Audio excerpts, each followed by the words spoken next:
한국에서는 지하철 타면 애기 있으면 자리를 무조건 비켜주는데 네. 일본은 거의 없어요.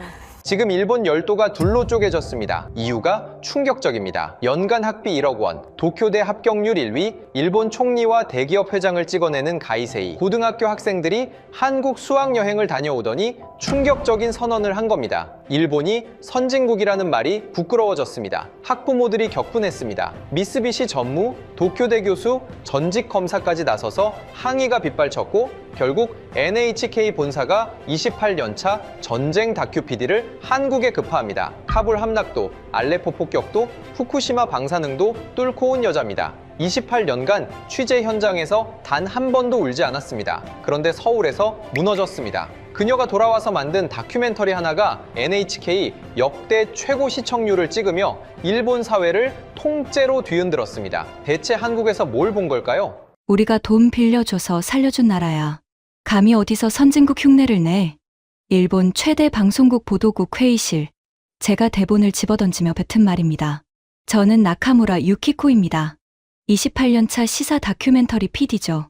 도쿄대 법학부를 졸업하고 아프가니스탄 카불이 함락되던 날 활주로 위에서 카메라를 돌렸습니다. 시리아 알레포에서 폭탄 사이를 뛰었고 후쿠시마 원전 폭발 현장에서도 방호복을 입고 취재했습니다. 28년 동안 어떤 참혹한 현장에서도 눈물 한 방울 흘린 적 없는 독종이었습니다. 그런 제가 평생을 무시해왔던 한국의 발을 딛고 단 6일 만에 완전히 무너져 내렸습니다. 시작은 2주 전이었습니다. 연간 학비만 1억 원. 일본 총리와 대기업 회장들을 찍어내는 도쿄 한복판의 가이세이 고등학교. 일본 최상위 0.1%만 다니는 이 귀족 학교의 2학년 학생 12명이 한국으로 수학여행을 다녀왔습니다. 그리고 귀국하자마자 한 학생이 소셜미디어에 올린 단 한 줄의 글이 일본 열도를 발칵 뒤집어 놓았습니다. 일본이 선진국이라는 말이 부끄러워졌습니다. 우리의 질서는 가짜였습니다. 이 글 하나에 일본 상위 1% 학부모들이 격분했습니다. 미쓰비시 은행 전무, 도쿄대 의대 교수, 고위직 검사. 일본을 쥐고 흔드는 엘리트 부모들이 방송국 본사로 전화를 걸어 고함을 쳤습니다. 우리 아이들이 한류 아이돌에 홀려서 헛소리를 한다. 당장 PD를 보내서 한국의 미개한 실체를 방송해라. 편집국장은 산전수전 다 겪은 베테랑인 저를 불렀습니다. 가서 아이들의 착각을 깨부수라는 거였죠. 저 역시 코웃음을 쳤습니다. 제 아버지는 외무성 고위 간부 출신입니다. 어릴 때부터 밥상머리에서 늘 듣던 말이 있습니다. 한국은 우리가 철도 깔아주고 공장 지어줘서 먹고 사는 나라다. 겉만 번지르르 하지 통제하는 사람이 없으면 당장 난장판이 될 미개한 곳이지. 저는 비행기에 오르기도 전에 다큐멘터리 대본을 다 써뒀습니다. 제목은 Z세대의 한류 착각. 그들은 무엇에 홀렸나. K-팝에 취해 현실을 못 보는 철없는 아이들을 비웃어줄 작정이었습니다. 출장 직전 문제의 글을 올린 17살 학생 이시카와 렌을 만났습니다. 그 아이가 제 눈을 똑바로 보며 말했습니다. PD님, 저도 처음엔 한국을 무시했어요. 한국은 우리 문화를 베끼는 나라라고 배웠거든요.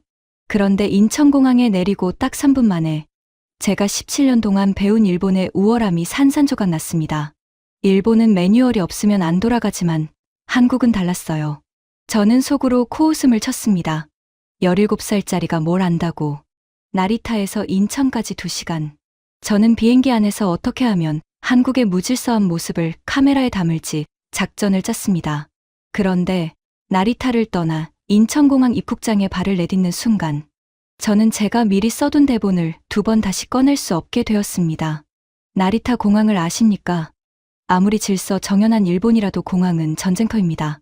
수백 명의 직원이 형광조끼를 입고 1m 간격으로 서 있습니다. 확성기에서는 선을 넘지 마세요. 오른쪽으로 가세요. 하는 안내 방송이 귀청이 떨어져라 울려 퍼집니다. 바닥에는 복잡한 동선 테이프가 거미줄처럼 붙어 있죠. 일본은 세계 최고의 매뉴얼 국가입니다. 그 촘촘한 통제와 지시, 그리고 쉴 새 없는 감시가 있어야만 비로소 질서가 유지됩니다. 우리는 그걸 일본의 자랑이라고 불렀습니다. 그런데 인천공항은 완전히 달랐습니다. 제 눈앞에 500명이 넘는 전 세계 사람들이 입국 심사를 기다리고 있었습니다. 저는 본능적으로 통제 요원을 찾았습니다. 한국인들이 얼마나 무질서하게 엉켜있는지 찍으려고 카메라를 들었죠. 그런데 직원이 없었습니다. 확성기 소리도 경광봉을 든 안내원도 없었습니다. 그런데 500명의 사람들이 완벽한 두 줄을 만들어 고요하게 앞으로 나아가고 있었습니다. 누구 하나 새치기를 하거나 큰 소리로 떠들지 않았습니다. 이게 말이 되나 싶어 눈을 비비는데 줄이 줄어들던 중 사고가 터졌습니다. 앞서가던 외국인 남성이 캐리어를 끌다가 뒤에 서 있던 한국인 여성의 발등을 아주 강하게 찍어버린 겁니다. 저는 순간 속으로 쾌재를 불렀습니다. 옳지. 이제 소리를 지르고 싸우겠지. 일본이었다면 어땠을까요? 주변 사람들은 차가운 눈초리로 쳐다보고 가해자는 연신 허리를 90도로 굽히며 스미마센을 100번쯤 외쳤을 겁니다. 직원이 달려와 상황을 수습하는 소동이 벌어졌겠죠. 그런데 발을 밟힌 한국 여성은 미간 한번 찌푸리지 않았습니다. 오히려 깜짝 놀란 외국인을 향해 손을 내저으며 괜찮다고 가볍게 웃어 보였습니다. 외국인도 안도하며 미안하다는 목례를 나눴습니다. 단 3초, 어떤 고성도, 어떤 직원의 개입도 없이 상황이 끝났습니다. 수화물을 찾는 곳에서도 제 상식은 또 한 번 깨졌습니다. 컨베이어 벨트 앞에서 사람들은 남을 배려해 한 발짝 뒤로 물러서 있었습니다. 그때 짐을 꺼내던 한 할아버지가 무거운 트렁크를 들지 못해 끙끙대자 옆에 있던 젊은 청년이 너무나 자연스럽게 다가가 짐을 카트에 올려주었습니다. 할아버지가 고맙다고 하자 청년은 생색 한 번 내지 않고 가볍게 고개만 끄덕인 채 자기 갈 길을 갔습니다. 누가 시켜서 한 행동이 아니었습니다. 매뉴얼에 노인을 도와라라고 적혀 있어서 한 행동도 아니었습니다. 그건 마음에서 우러나온 너무나 당연하고 일상적인 배려였습니다. 그 순간 17살 렌이 제게 했던 서늘한 말이 귓가를 때렸습니다. 일본의 우월함은 매뉴얼이 만든 가짜였습니다. 한국은 사람 안에 질서가 있었어요. 저는 28년 PD 인생 처음으로 손을 파르르 떨며 수첩을 꺼냈습니다. 그리고 첫 페이지에 이렇게 적었습니다. 첫 번째 충격. 매뉴얼 없는 진짜 질서. 일본은 규칙으로 질서를 강제하는 나라고 한국은 사람의 내면이 질서를 만드는 나라였습니다. 한국 땅을 밟은 지 단 5분 만에 평생을 믿어왔던 일본의 우월함이 무너져 내렸습니다. 하지만 이것은 서막에 불과했습니다. 그날 밤 시차 때문에 잠을 이루지 못하고 혼자 나선 서울의 새벽 2시 거리에서 저는 일본 여성으로서는 도저히 상상조차 할 수 없는 심장이 멎을 듯한 광경을 목격하게 됩니다. 그날 밤 저는 서울 강남 한복판에 있는 호텔 침대에서 2시간을 넘게 뒤척였습니다. 나리타에서 인천으로 넘어온 짧은 비행이었지만 제 머릿속은 14시간을 비행한 사람처럼 어지러웠습니다. 공항에서 목격한 그 완벽한 통제 없는 질서가 계속 눈앞에 아른거렸기 때문입니다. 시계는 새벽 2시를 가리키고 있었습니다. 억지로 잠을 청하는 것을 포기하고 답답한 마음에 겉옷을 걸치고 로비로 내려갔습니다. 프런트 데스크에는 젊은 남성 직원이 혼자 근무하고 있었습니다. 제가 호텔 문을 향해 걸어가자 직원이 가볍게 인사를 건넸습니다. 산책 다녀오시려고요? 이쪽으로 쭉 가시면 한강공원이 나옵니다. 편의점은 모퉁이 돌면 바로 있고요. 직원의 얼굴에는 그 어떤 걱정의 기색도 없었습니다. 저는 그 무심한 친절에 오히려 당황했습니다. 새벽 2시입니다.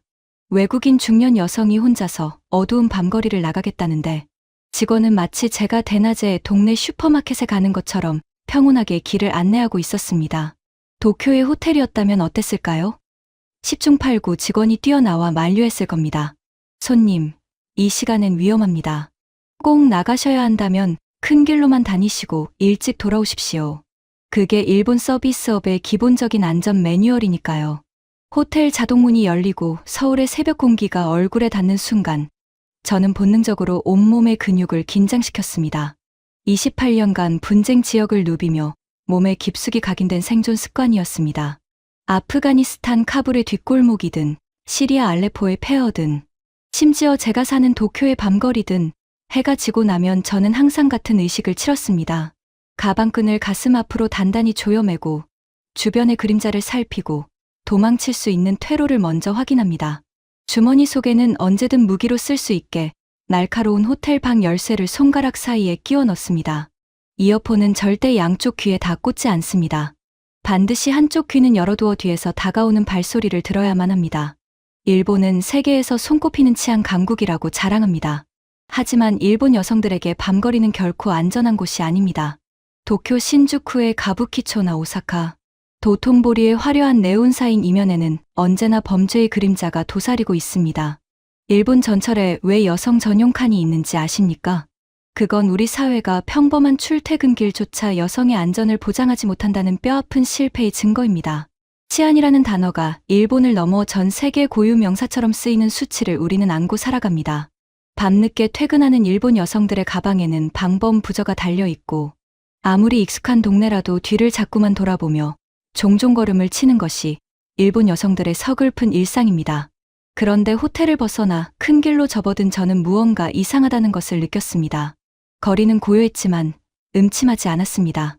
일정한 간격으로 세워진 가로등 불빛이 인도를 환하게 밝히고 있었고 곳곳에 켜진 상점들의 간판이 골목의 사각지대를 지워내고 있었습니다. 천천히 걸음을 옮기며 주변을 살피던 제 눈앞에 심장이 멎을 것 같은 충격적인 광경이 나타났습니다. 맞은편에서 한 여성이 걸어오고 있었습니다. 20대 초반으로 보이는 앳된 얼굴이었습니다. 혼자였습니다. 그런데 그 여성의 모습은 제 28년 상식을 완전히 산산조각 냈습니다. 그 여성은 무선 이어폰을 양쪽 귀에 꽉 채워넣고 있었습니다. 고개는 스마트폰 화면에 푹 빠져 있었고 입가에는 옅은 미소까지 띄고 있었습니다.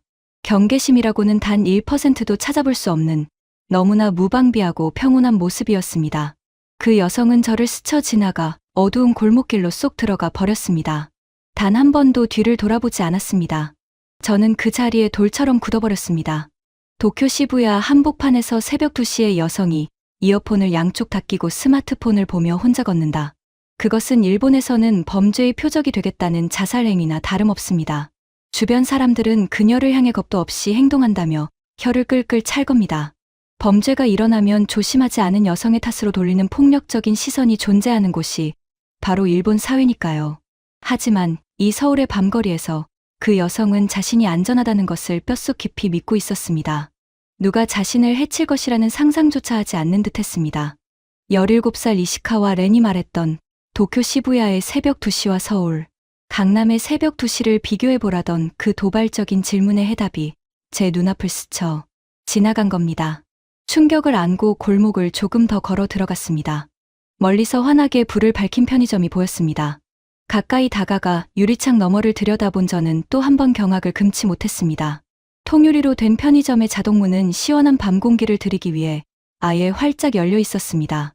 그리고 카운터 안쪽에서는 중년의 남성 점주가 의자에 기대어 꾸벅꾸벅 졸고 있었습니다.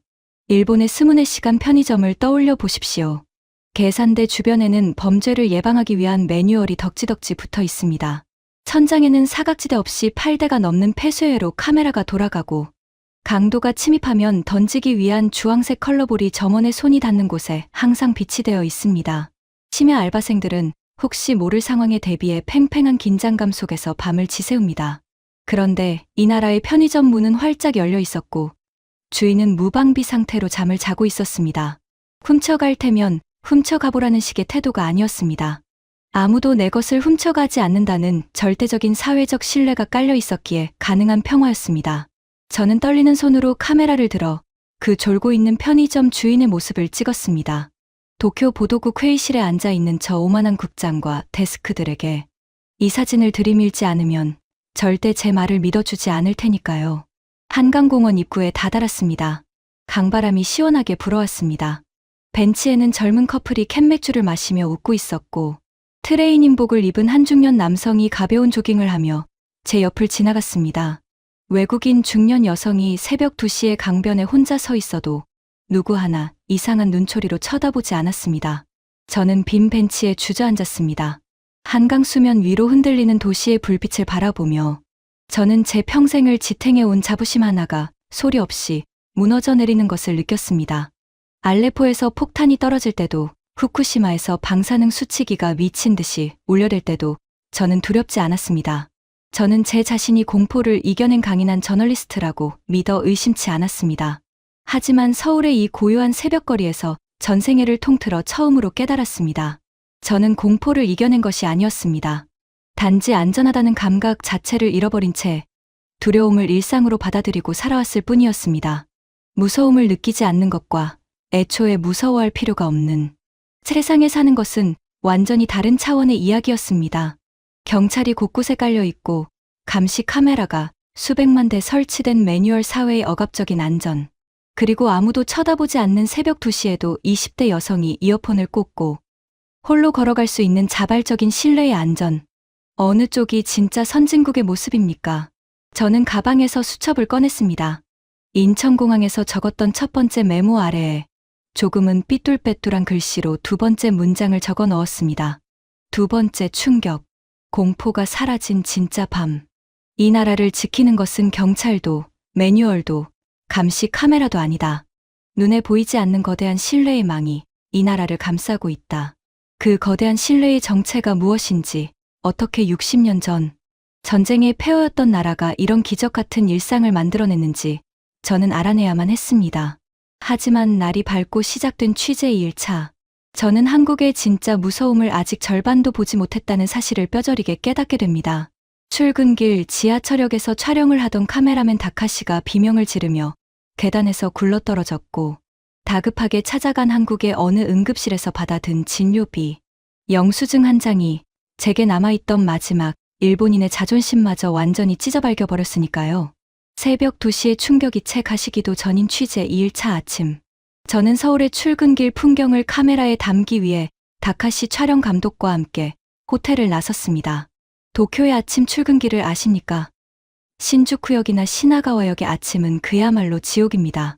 영무원들이 하얀 장갑을 끼고 승객들을 짐짝처럼 전철 안으로 억지로 밀어넣는 이른바 오시아. 문화가 매일 아침 펼쳐집니다. 콩나물시루 같은 전철 안에서 빈번하게 발생하는 성추행을 막기 위해 여성 전용 칸을 따로 운영해야만 하는 것이 일본의 씁쓸한 현실입니다. 만약 인명사고나 기계 결함으로 전철이 10분이라도 지연되면 승강장 곳곳에서 영무원을 향해 삿대질을 하며 폭언을 퍼붓는 양복 입은 회사원들을 심심치 않게 볼 수 있습니다. 저는 일본의 질서가 세계 최고라고 믿어왔지만 사실 그 질서는 엄청난 스트레스와 물리적인 강제력 위에서 아슬아슬하게 버티고 있는 유리성에 불과했습니다.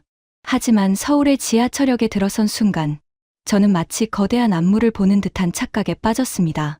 서울 강남의 거대한 환승역에는 도쿄만큼이나 수많은 인파가 몰려들고 있었습니다. 그런데 그 많은 사람들이 서로의 어깨를 단 한 번도 부딪히지 않고 물 흐르듯 교차하며 걷고 있었습니다. 에스컬레이터 앞에서는 누구 하나 지시하지 않았음에도 모든 사람들이 자연스럽게 두 줄로 섰고 서로 소리 하나 내지 않고 질서 있게 올라가고 있었습니다. 오사카나 도쿄에서도 이런 규칙은 있지만 꼭 규칙을 어기고 길을 막아서는 관광객이나 타 지역 사람 때문에 뒤에서 혀를 차거나 가방으로 밀치는 일촉즉발의 갈등이 매일 벌어집니다. 그런데 이곳에서는 그 어떤 마찰음도 들리지 않았습니다. 승강장에 전철이 도착하고 문이 열렸습니다. 안내 방송이 나오기도 전에 탑승 대기선에 서 있던 수십 명의 사람들이 일사불란하게 좌우로 길을 터주며 모세의 기적처럼 내리는 사람들의 통로를 만들어 주었습니다. 마지막 한 사람이 완전히 내릴 때까지 누구도 먼저 발을 밀어넣지 않았습니다. 전철 안은 고요했습니다. 스마트폰으로 영상을 보거나 무선 이어폰을 꽂고 있을 뿐 큰 소리로 통화하는 사람은 단 한 명도 없었습니다. 하얀 장갑을 낀 영무원도 윽박 지르는 안내 방송도 촘촘한 벌금 경고문도 없었습니다. 오직 타인을 향한 무언의 배려만이 수백만 명의 아침을 움직이고 있었습니다. 저는 다카시에게 이 믿기 힘든 평화로운 풍경을 빠짐없이 찍으라고 지시했습니다. 바로 그 순간이었습니다. 승강장 계단을 뒷걸음질치며 제 모습을 렌즈에 담던 다카시가 크게 발을 헛디뎠습니다. 아, 짧은 비명과 함께 다카시가 계단 3칸을 굴러떨어졌습니다. 카메라가 바닥에 부딪히며 둔탁한 소리를 냈고 다카시는 오른쪽 발목을 부여잡고 고통에 몸부림쳤습니다. 순식간에 그의 발목이 야구공만하게 부어올랐습니다. 제 머릿속은 하얗게 변했습니다. 다카시의 고통보다 먼저 제 뇌리를 스친 것은 뼛속 깊이 박혀있는 일본식 공포였습니다. 구급차를 불러도 병원에서 안 받아주면 어떡하지? 외국인이라고 진료를 거부하면? 아니, 일본 건강보험이 여기선 안 될 텐데 청구서에 수십만 엔이 찍혀 나오면 어쩌지? 일본에서는 타라이마와시라는 사회적 문제가 있습니다. 응급 환자를 태운 구급차가 병원 수용 거부로 인해 길거리에서 10군데, 20군데 병원을 전전하며 골든타임을 놓치는 비극이 심심치 않게 벌어집니다. 더구나 일본의 대형 병원들은 보험이 없는 외국인 응급 환자에게 진료비의 200%에서 300%를 할증해서 받습니다. 엑스레이 한 장 찍고 의사 얼굴 한번 보는 데만 수십만 원이 깨지는 것이 현실입니다. 저는 최악의 상황을 각오하고 다카시를 부축해 택시를 잡아탔습니다. 가까운 대형 종합병원 응급실로 향하는 내내 저는 회사 법인 카드의 한도를 머릿속으로 계산하며 초조하게 입술을 물어뜯었습니다. 응급실 자동문을 열고 들어섰을 때 저는 전쟁터 같은 아수라장을 예상했습니다. 하지만 병원 내부는 놀랍도록 차분하고 체계적이었습니다. 접수 창구로 달려가 더듬거리는 영어로 외국인이고 보험이 없다고 다급하게 설명했습니다. 직원은 평온한 얼굴로 여권을 확인하더니 태블릿 PC에 몇 가지 사항을 입력하고는 5분도 채 지나지 않아 곧바로 다카시를 대기 구역으로 안내했습니다. 일본 응급실 특유의 길고 지루한 문진표 작성도 보증금을 요구하는 절차도 없었습니다. 대기석에 앉은 지 20분 만에 의사를 만났습니다. 젊은 의사는 다카시의 부어오른 발목을 조심스럽게 살피더니 유창한 영어로 안심시키며 즉시 엑스레이 촬영을 지시했습니다. 휠체어를 타고 촬영실을 다녀온 지 10분 후 다시 진료실로 불려 들어갔습니다. 다행히 뼈에는 이상이 없는 심한 염좌였습니다. 간호사가 능숙하게 압박 붕대를 감아주었고 진통제와 소염제, 처방전이 나왔습니다. 응급실 문을 열고 들어와 진료를 마치고 약 처방을 받기까지 걸린 시간. 총 1시간 40분이었습니다. 도쿄의 종합병원 응급실이었다면 접수하고 대기하는 데만 최소 3시간을 허비했을 겁니다. 수납 창구로 향하는 제 발걸음은 천근만근이었습니다. 응급 진료, 외국인 100% 자부담, 엑스레이 촬영, 처치 비용. 저는 지갑에서 법인카드를 꺼내며 직원이 부를 엄청난 액수를 기다렸습니다. 직원이 모니터를 확인하더니 무심하게 말했습니다. 총 7만 원입니다. 저는 제 귀를 의심했습니다.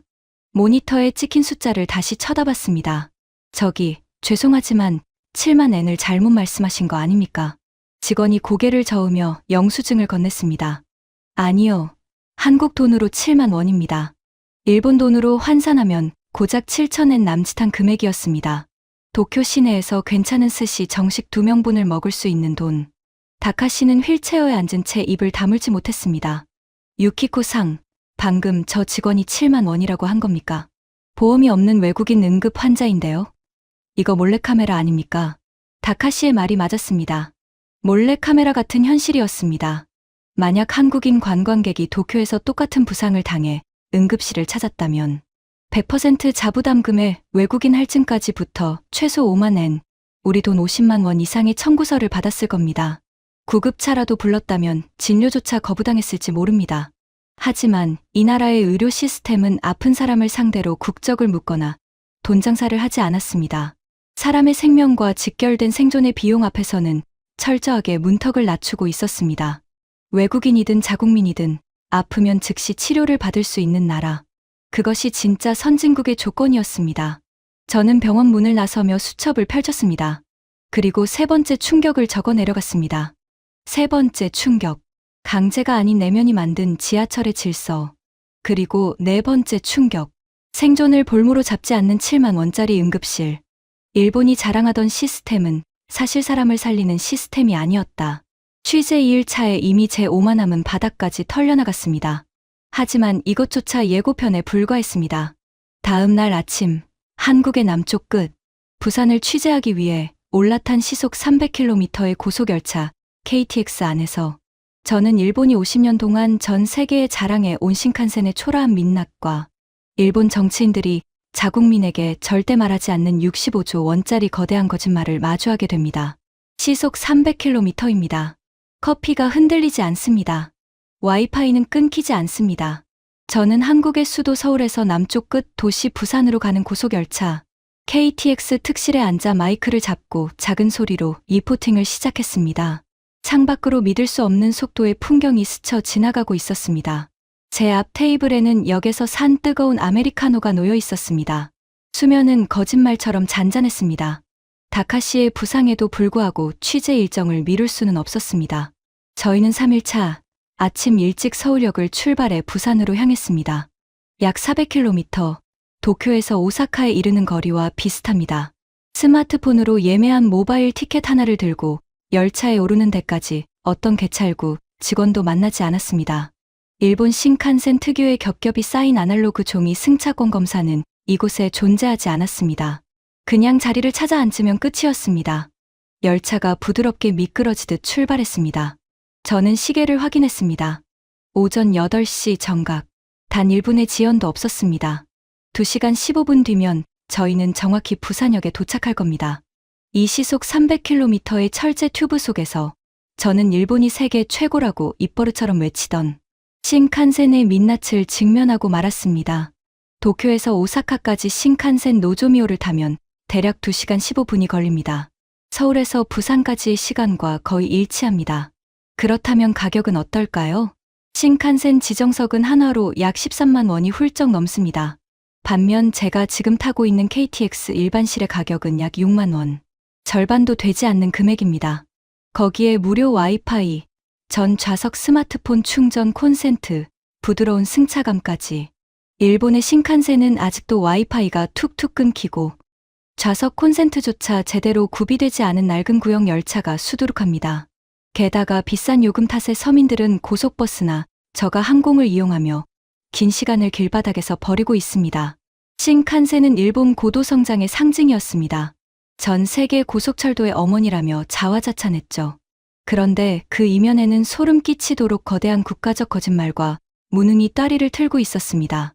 저는 흔들리지 않는 커피잔을 바라보며 일본 열도를 들썩이게 만들었던 65조 원짜리 초대형 국책 사업을 떠올렸습니다.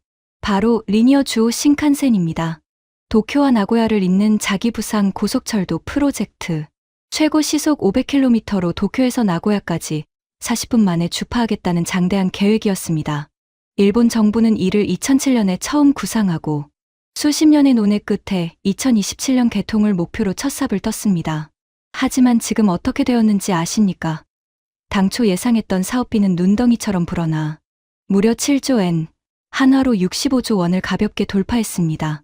그런데 단 1m의 선로조차 제대로 깔지 못했습니다. 터널 공사를 두고 시즈오카현 지사가 환경 파괴를 이유로 수년째 결사반대하며 착공을 가로막고 있고 정치인들은 서로 책임을 떠넘기며 표 계산만 하고 있습니다. 2027년 개통은 물 건너갔고 이제는 개통 시점이 무기한 연기되었습니다. 일각에서는 영원히 개통하지 못할 거라는 비관론까지 쏟아내고 있습니다. 65조 원.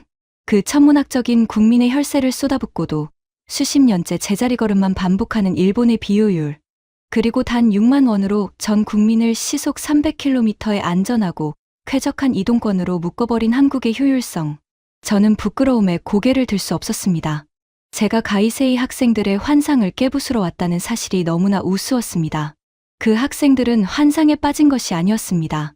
환상에 빠져 있던 건 언제나 과거의 영광에 취해 매뉴얼만 들여다보며 혁신을 멈춰버린 일본 사회, 그리고 바로 저 자신이었습니다.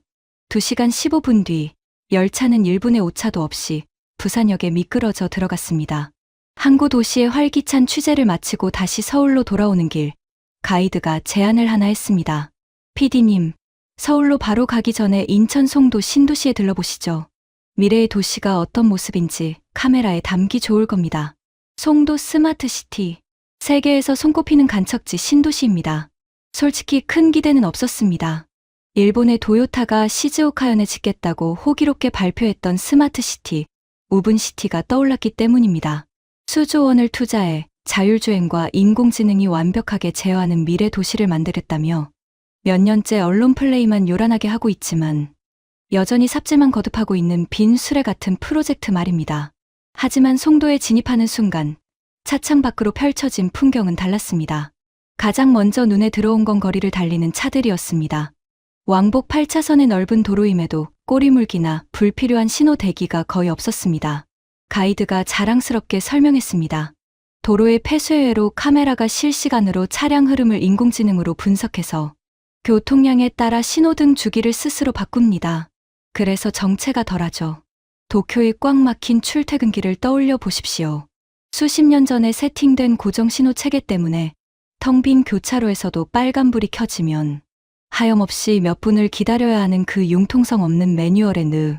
이곳 송도에서는 인공지능이 인간의 흐름을 돕기 위해 살아 숨쉬고 있었습니다. 센트럴파크라는 거대한 공원 한가운데로 걸어갔습니다. 벤치에 앉아 쉬려는데 무언가 특이한 점이 눈에 띄었습니다. 벤치의 팔걸이에 태양광 패널이 덮여 있었고 스마트폰을 무선으로 충전할 수 있는 장치가 내장되어 있었습니다. 벤치 옆의 작은 전광판에서는 실시간 기온, 미세먼지 수치, 오존 농도가 초 단위로 바뀌며 표시되고 있었습니다. 공원을 거니는 시민들이 벤치에 앉아 바람을 쐬며 자연스럽게 휴대전화를 충전하고 있었습니다. 도쿄의 요요기 공원을 떠올려 봅니다. 쓰레기가 가득 찬 쓰레기통 주변에 까마귀 떼가 몰려들고 낡은 나무 벤치에는 벗겨진 페인트 자국이 가득하죠. 이곳 송도의 쓰레기통은 달랐습니다. 태양광으로 압축기를 돌려 쓰레기 부피를 스스로 줄이고 80% 이상 차오르면 청소차에 스스로 신호를 보내 비워달라고 요청하는 스마트 쓰레기통이었습니다. 거리를 밝히는 가로등은 단순한 조명이 아니라 대기 오염을 측정하는 거대한 센서였습니다. 시내 구석구석에 대기질이 실시간으로 종합 통제실로 전송되고 있었습니다. 하지만 제 가슴을 가장 세게 때린 건 이 화려한 첨단 기술의 전시장이 아니었습니다.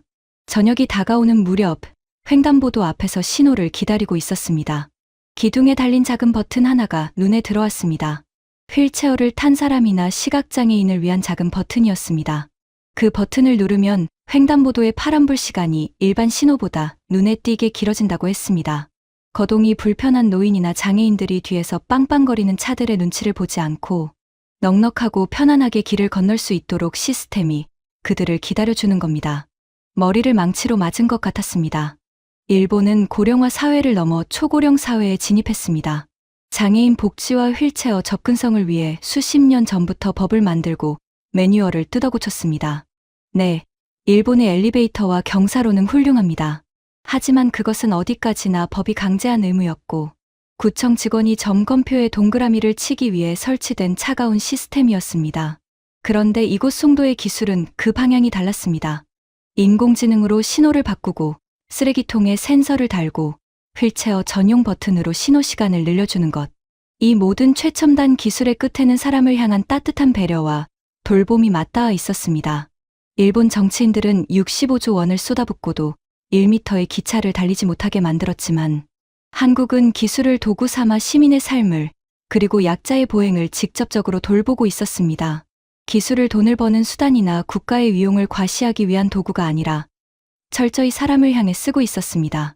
저는 송도에 저물어가는 스카이라인을 배경으로 리포팅을 마친 뒤 수첩을 다시 펼쳤습니다. 5번째 충격. 방향이 완전히 다른 기술의 목적.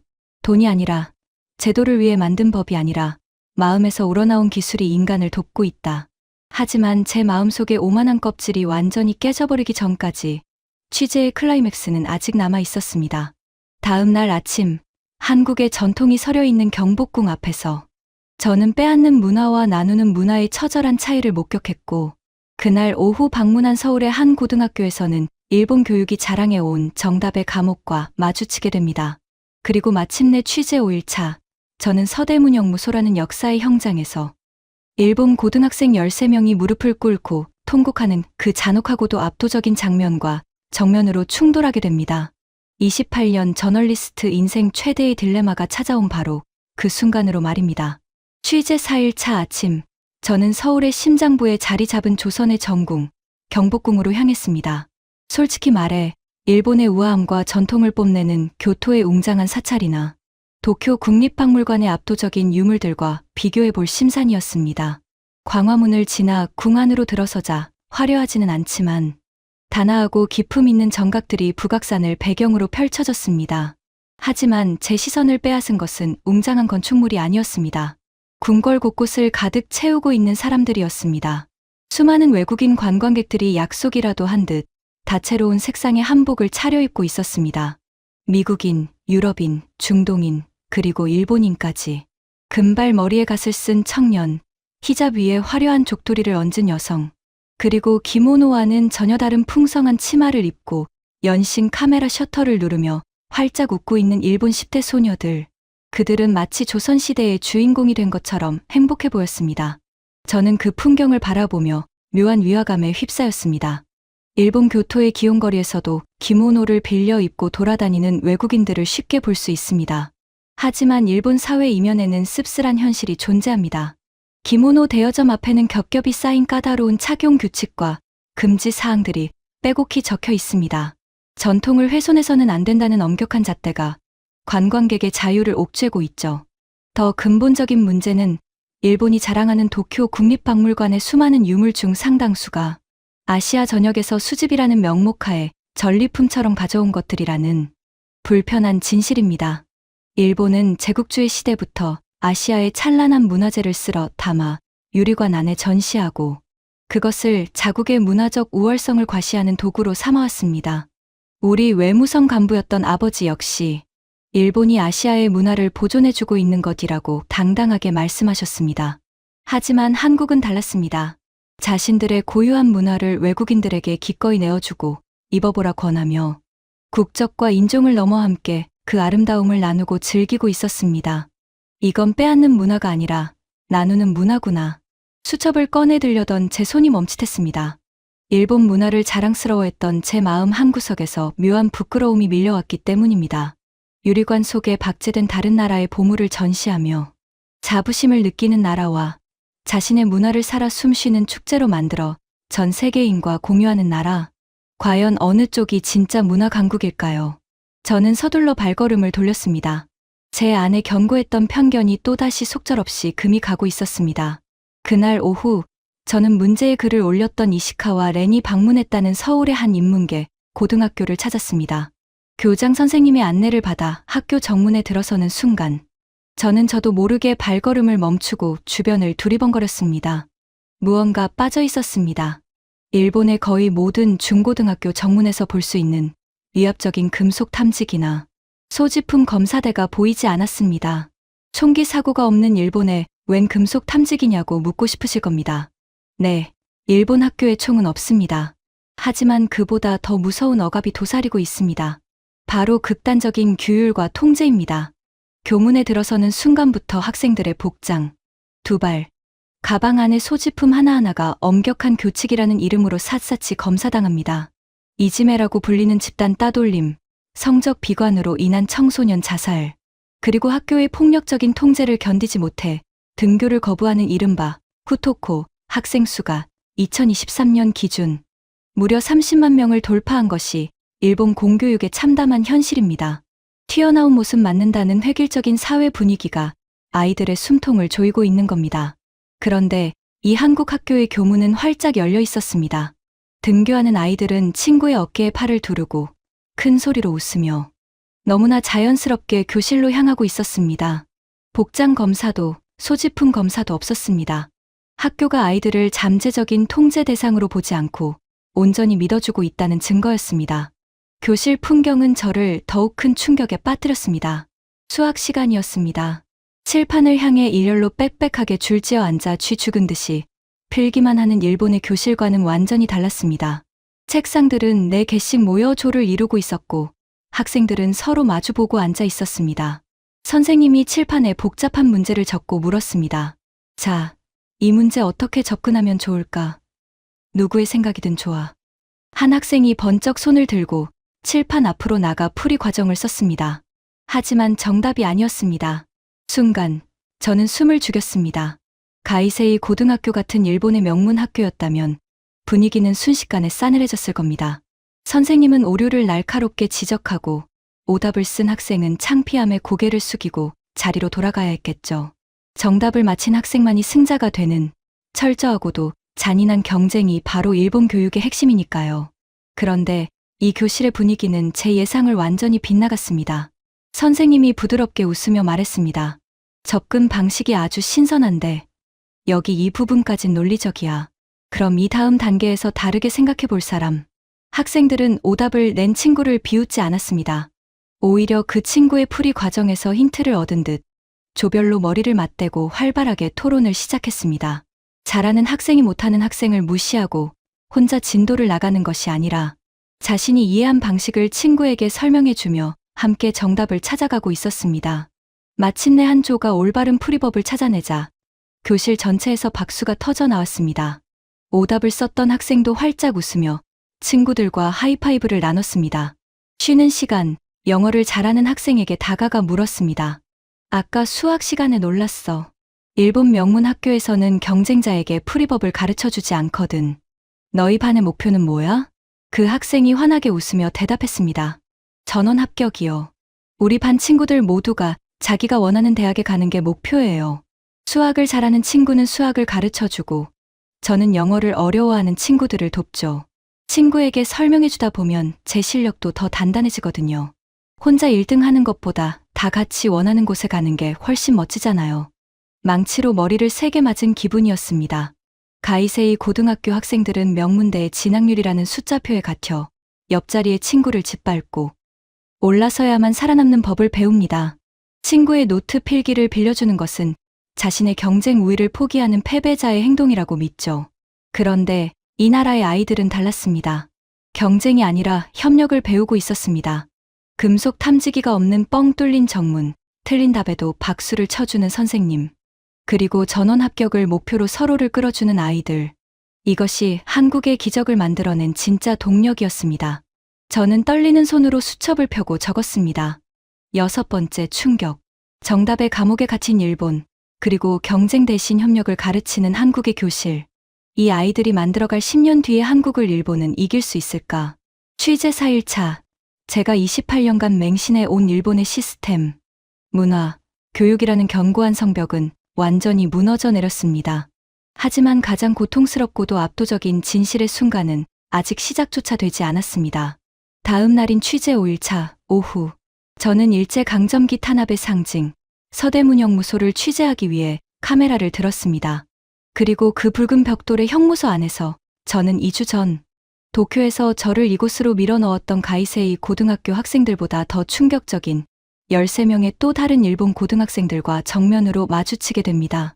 그리고 그들이 차가운 독방 바닥에 무릎을 꿇고 쏟아낸 통곡 앞에서 저널리스트로서의 얄팍한 자존심마저 갈기갈기 찢겨나가는 생에 가장 처절한 딜레마와 마주하게 됩니다. 취재 5일차 오후 3시, 저는 서울 도심 한가운데 붉은 벽돌로 지어진 서대문 형무소 역사관에 도착했습니다.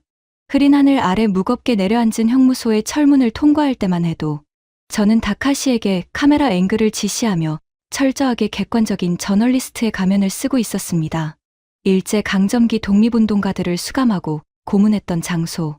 저는 그저 아프가니스탄의 감옥이나 시리아의 폐허를 취재하듯 담담하고 건조하게 이 공간을 영상에 담아 돌아갈 작정이었습니다.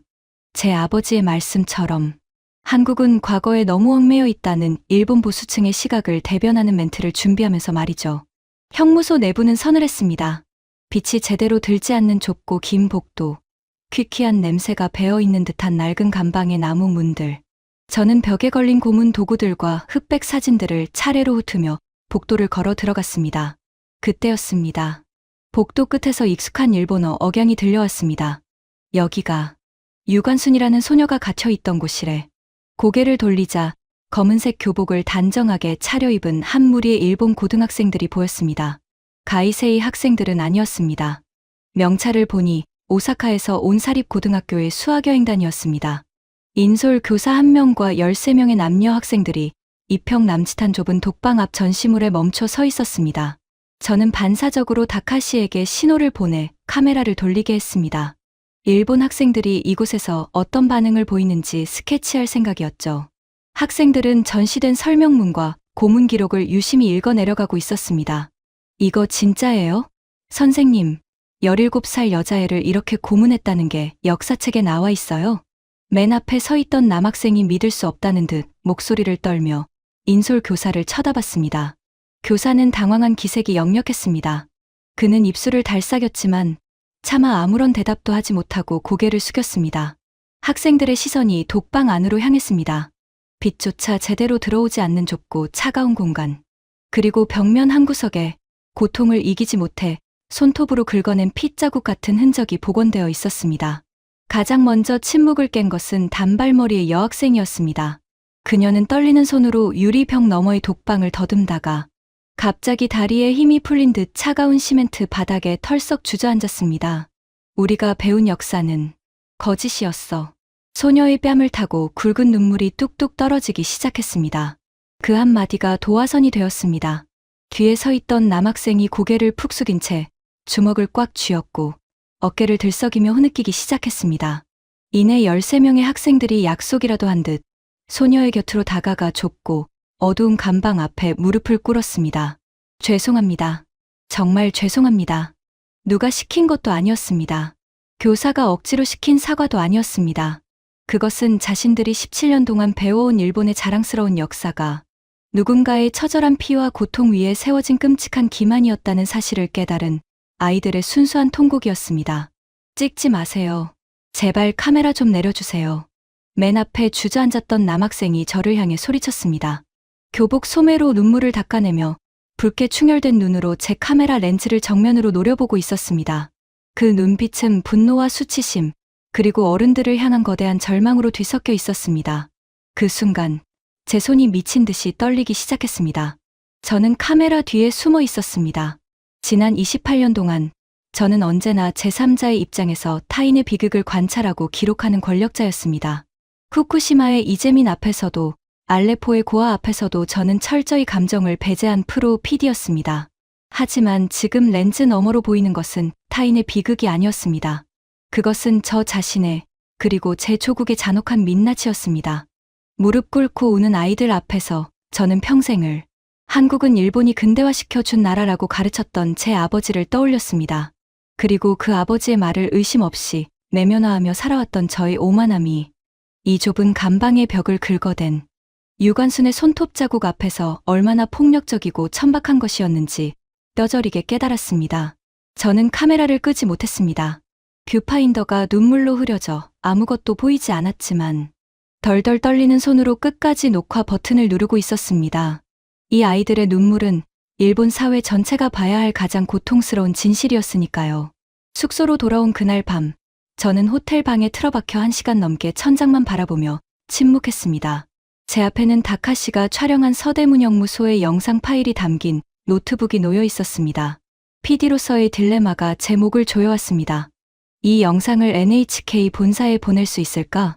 보수적인 일본 언론 환경에서 일본 고등학생들이 한국의 독립운동가 감방 앞에서 무릎을 꿇고 통곡하며 우리가 배운 역사는 거짓이라고 말하는 장면을 공중파 골든타임에 내보낸다는 것. 그것은 제 28년 커리어의 끝을 의미할 수도 있었습니다.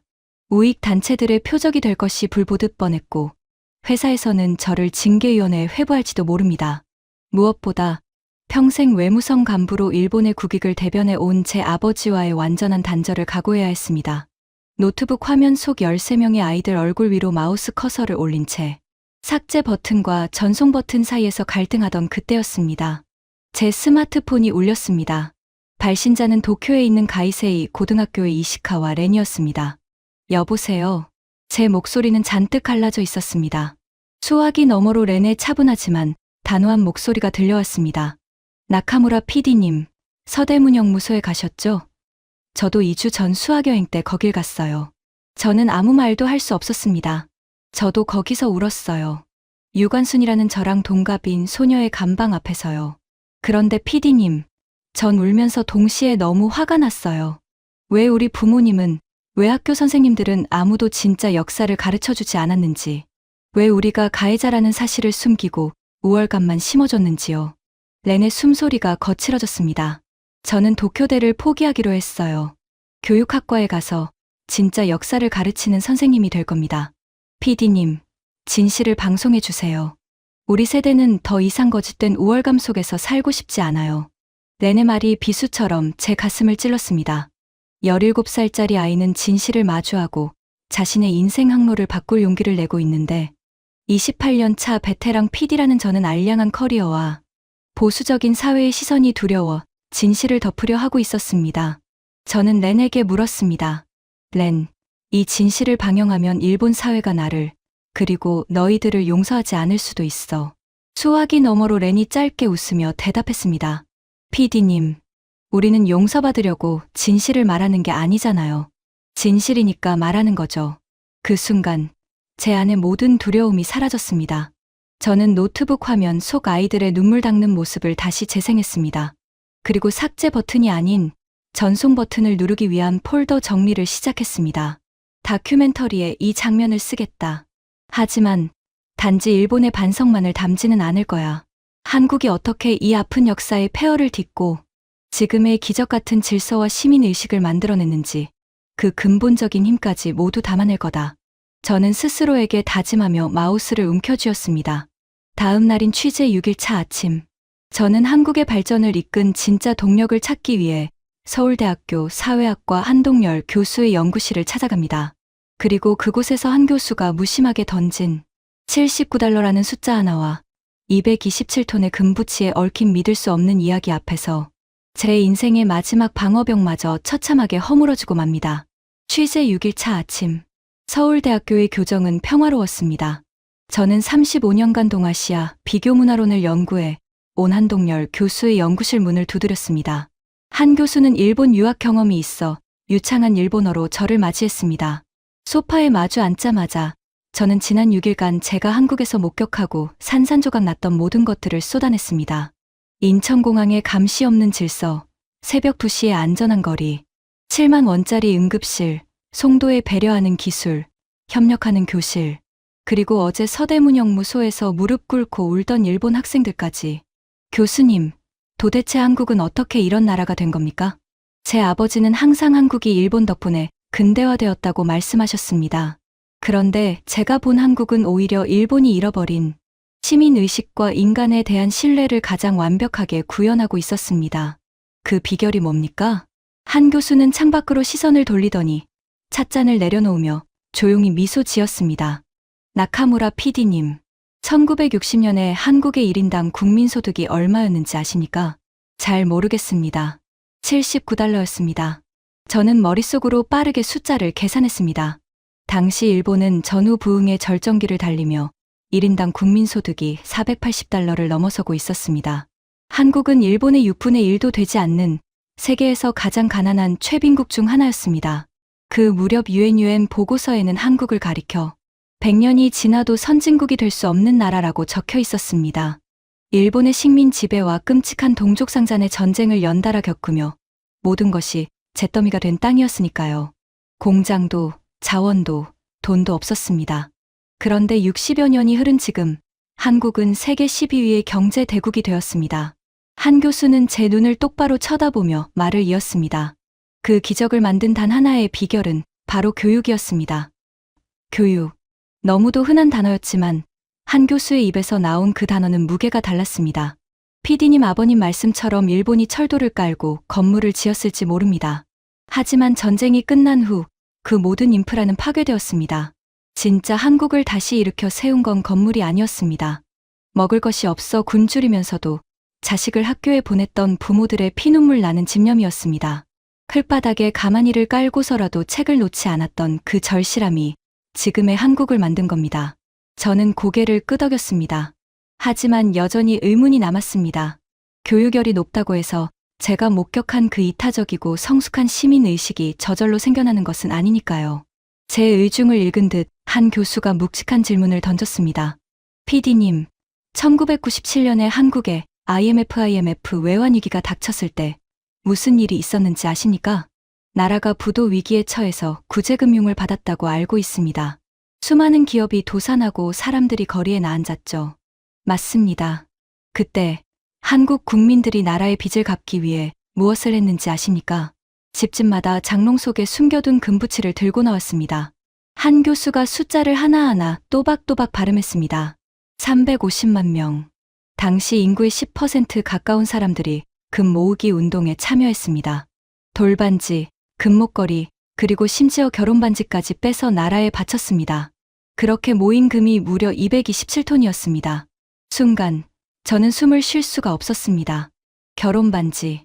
그것은 단순한 귀금속이 아닙니다. 두 사람의 가장 찬란한 약속이자 평생의 추억이 담긴 신물입니다.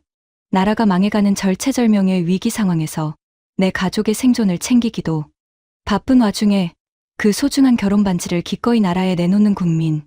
저는 2011년 동일본 대지진 당시를 떠올렸습니다. 후쿠시마 원전이 폭발하고 쓰나미가 마을을 덮쳤을 때 일본인들도 서로를 돕기 위해 거액의 성금을 모으고 봉사활동에 나섰습니다. 전 세계가 일본인들의 침착함에 찬사를 보냈죠. 하지만 그것은 재난을 당한 불쌍한 타인을 돕기 위한 동정심과 사회적 연대였습니다. 자신이 평생 모은 재산의 상징을, 그것도 국가 부도라는 눈에 보이지 않는 거시적인 위기 앞에서 조건 없이 내어주는 자발성과는 차원이 달랐습니다. 어떻게 그럴 수가 있습니까? 제 목소리는 가늘게 떨리고 있었습니다. 한 교수가 대답했습니다. 일본어에는 우치네와 소토와에라는 개념이 강하죠. 내 집단과 타인을 명확히 구분하는 선긋기 문화입니다. 하지만 한국인들의 마음속 깊은 곳에는 우리라는 단어가 뿌리내리고 있습니다. 우리. 한국인들은 나의 나라라고 하지 않습니다. 우리나라라고 하죠. 내 학교, 내 회사가 아니라 우리 학교, 우리 회사라고 부릅니다. 이 우리라는 개념은 단순히 소유를 나누는 것이 아닙니다. 타인의 아픔을 나의 아픔으로 끌어안고 공동체의 운명을 나의 운명과 동일시하는 거대한 확장의 개념입니다. 인천공항에서 아무 대가 없이 짐을 들어주던 청년, 무거운 캐리어에 발등을 찍히고도 웃어넘기던 여성, 새벽 2시에 무방비로 길을 걷던 20대 여성, 휠체어를 위해 신호등 시간을 늘려주는 스마트시티의 배려, 그리고 오답을 말한 친구를 위해 함께 머리를 맞대던 교실의 아이들, 그 모든 것들을 관통하는 하나의 단어가 바로 우리였습니다. 경찰의 감시나 촘촘한 매뉴얼이 없어도 내 옆에 있는 사람이 나를 해치지 않고 서로를 돌볼 것이라는 거대한 믿음. 국가가 위기에 처했을 때 내 결혼 반지가 이 나라를 살리는데 보탬이 될 것이라는 맹목적인 연대. 그 눈에 보이지 않는 끈끈한 사회적 자본이 60년 전 79달러짜리 최빈국을 7만 원짜리 응급실과 감시 없는 완벽한 질서를 갖춘 세계 10위의 경제 대국으로 견인했던 것입니다. 교수님, 제가 조심스럽게 물었습니다. 과거 일본이 한국에 한 끔찍한 일들을 한국인들은 어떻게 생각합니까? 서대문영무소에서 본 그 잔혹한 상처를 안고도 어떻게 증오에 잡아먹히지 않고 이런 긍정적인 힘을 만들어낸 겁니까? 한 교수의 눈빛이 깊어졌습니다. 잊지는 않습니다. 하지만 증오로 멈춰 서기에는 우리가 지켜야 할 미래가 너무 소중했습니다. 일본을 향한 분노를 이겨내는 가장 완벽한 복수는 폐허 위에서 그들보다 더 인간답고 품격 있는 선진국을 만들어내는 것이라고 믿었으니까요. 그 순간이었습니다. 제 눈에서 굵은 눈물이 툭 하고 무릎 위로 떨어졌습니다. 28년 동안 현장에서 단 한 번도 흘리지 않았던 눈물이었습니다. 알레포의 포탄 속에서도 꽉 물었던 입술 사이로 뜨거운 오열이 터져 나왔습니다. 일본이 수십 년 동안 매뉴얼과 규제로 억지로 만들어낸 가짜 질서에 취해 오만함을 떨고 있을 때 한국은 폐허 속에서 227톤의 땀과 눈물로 서로를 껴안으며 인간에 대한 믿음을 스스로 증명해내고 있었습니다. 그 숭고한 역사 앞에서, 그리고 그 사실을 외면한 채 한국을 무시하고 군림하려 했던 제 자신과 일본 사회의 천박함이 너무나 부끄러워 견딜 수가 없었습니다. 서울대학교 연구실을 나온 저는 곧장 호텔로 돌아와 노트북을 열었습니다. 짐을 쌀 시간도, 시차를 핑계로 쉴 시간도 없었습니다.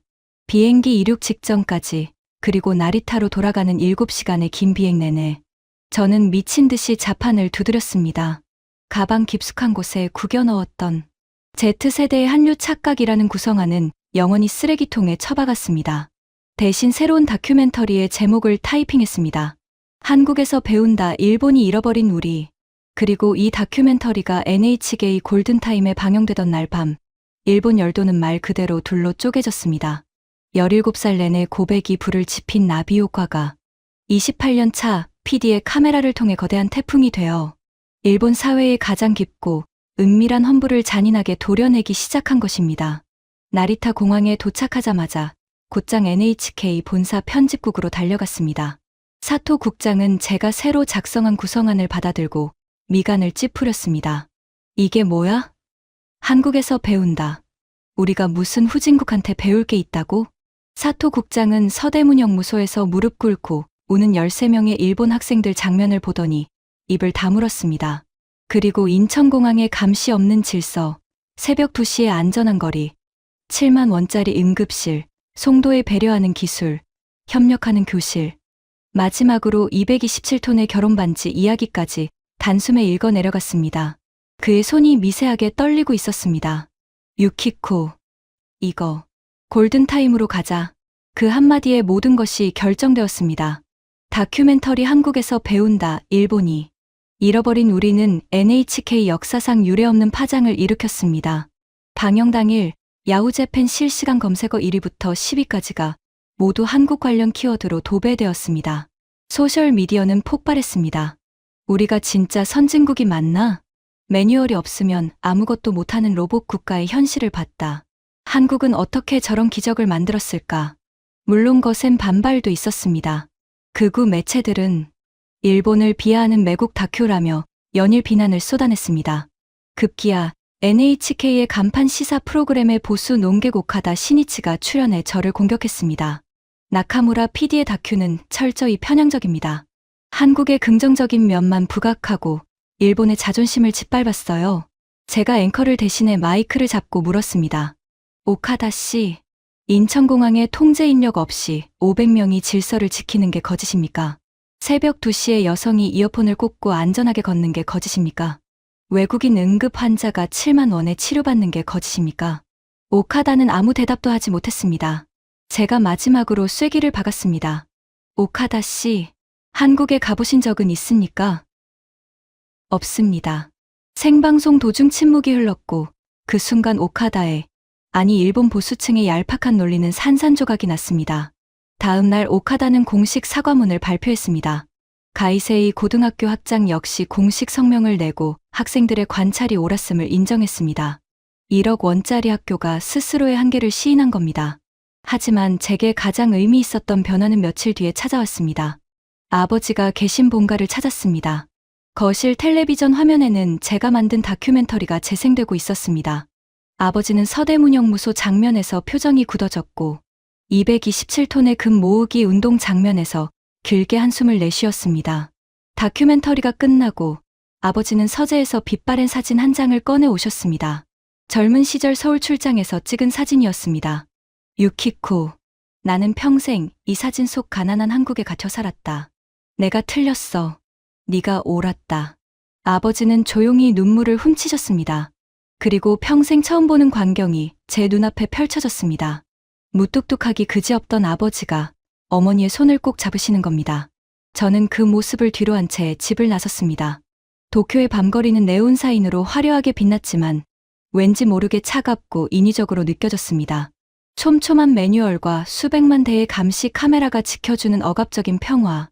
저는 서울의 그 따뜻하고 자발적인 새벽 2시의 거리를 떠올리며 조용히 미소 지었습니다. 여러분, 지금까지 NHK 28년차 PD 나카무라 유키코의 고백을 함께 하셨습니다. 어떠셨습니까?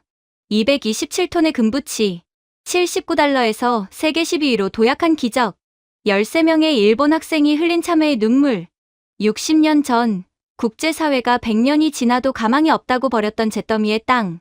하지만 우리의 할아버지, 할머니들은 굶주림 속에서도 자식의 손에 연필을 쥐어주었고 부모님 세대는 나라가 무너질 때 기꺼이 결혼반지를 빼어 바쳤습니다. 그 피눈물 나는 헌신과 우리라는 끈끈한 연대가 1억 원짜리 일본 최고 명문 학교의 콧대를 꺾고 전쟁터에서도 울지 않던 28년차 베테랑 PD를 무릎 꿇게 만들었습니다. 아무도 쳐다보지 않는 곳에서 줄을 서고 낯선 이의 짐을 들어주고 문이 열린 편의점을 지나치며 우리가 매일 당연하게 숨 쉬듯 누리는 일상이 사실은 누군가에게는 평생을 바쳐도 닿을 수 없는 기적이자 충격이었습니다. 우리가 만든 이 아름답고 따뜻한 나라가 자랑스러우시다면 지금 이 영상을 소중한 분들과 공유해 주십시오. 여러분의 공유 하나가 우리가 얼마나 위대한 우리인지 세상에 알리는 작은 불꽃이 될 것입니다. 이 이야기에 가슴이 뜨거워지셨다면 댓글에 우리 두 글자만 남겨주십시오. 조용히, 묵묵히, 서로를 안고 일어선 대한민국. 그리고 마침내 세상이 우리를 배우기 시작했습니다.